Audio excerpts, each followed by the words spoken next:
My startup lecture has raised over $2 million, and I would tell you the crazy story about how sleeping in my car led to our first investment check. It was 2023 and I just graduated college, and I knew that to be able to keep doing the business full time, I would have to raise some money. So I went onto this website called Angel Capital Association and I downloaded the entire list. I just started emailing people, hundreds of people every single day, customizing emails based off of their interest, who they were as a person, what they liked. I was going after every single person's individual LinkedIn, and I sent one email one day that ended up coming back, and it was a investment group in South Carolina, Myrtle Beach area. Now granted, I'm outside of Philadelphia, PA, and this guy said, "Hey Jake, I think what you're doing is pretty cool." And at the time, it did not look anything like this is going on my shoulder. It had wires still, and it was a crazy contraption. I didn't even know how to make it at the time. He said, "Are you around the South Carolina area? Can you come down and potentially pitch to the group? We have a couple more questions we want to ask and go from there." I said, "Sure thing, no worries." I told him I was in the South Carolina area. Now, obviously I was not.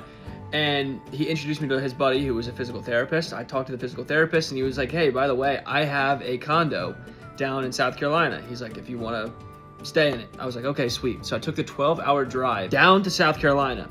I slept in my car outside of where I pitched, because when I got down there and I called the guy about the condo, I was like, "Hey, I'm here, where's the condo at?" He said, "Oh yeah, by the way, I forgot to tell you, I booked it this weekend." I said, "What?" So I pull up, I do the pitch, I absolutely nailed it. I had my buddy fly in from Florida just to go to the pitch with me, and it turned out that after 6 months of negotiations after that led to our first startup investment check of $10,000 in 2024. I got a gambling problem. I can't stop betting on myself, and neither should you. Subscribe for more lecture.